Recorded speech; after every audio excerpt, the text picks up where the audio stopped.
420 kilometre மட்டும்தான் கர்நாடகாவில் காவிரி பாய்கிறது. 420 கிலோமீட்டர் தமிழ்நாட்டில் ஓடுது. நம்மளுடைய மாநில எல்லையில 60 கிலோமீட்டர் ஓடுகிறது. அப்படி என்றால் கிட்டத்தட்ட 740 டிஎம்சி தண்ணீர், காவிரி நீர் இருக்கிறது என்றால் அதற்கு அதிகமான உரிமை நமக்கு தான் இருக்கிறது. கிட்டத்தட்ட 400 டிஎம்சி தண்ணீர் தமிழ்நாட்டுக்கு உரிமையான தண்ணீர், நமக்கு பாதிக்கப்பட்ட தண்ணீர். ஆனா நாளடைவில் அதை குறைஞ்சி 205 டிஎம்சியா குறைச்சிட்டாங்க. 192 டிஎம்சி அதை குறைச்சிட்டு இன்றைக்கு 177 டிஎம்சி தண்ணீர் தான் தமிழ்நாட்டுக்கு என்ஷூர் பண்ணிருக்காங்க. அதாவது அந்த காவிரி நடுவர் மன்ற தீர்ப்புல பாத்தீங்கன்னா Karnataka has to ensure to give Tamil Nadu 177.25 TMC தண்ணீர்னு அங்க வாக்கியங்கள் வருது. இது 178 டிஎம்சி நமக்கு இறுதி தீர்ப்பின்படி வர வேண்டிய தண்ணி.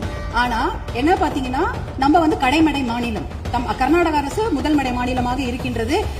சுப்ரீம் கோர்ட் உச்சநீதிமன்ற தீர்ப்பின்படி கடைமடை மாநிலத்தின் அனுமதி இல்லாமல் எந்த ஒரு கட்டுமான பணியும் எந்த ஆற்றுப்படுகையிலும் கட்டக்கூடாது. குறிப்பாக காவிரி நதி நீர் மேல கட்டக்கூடாது.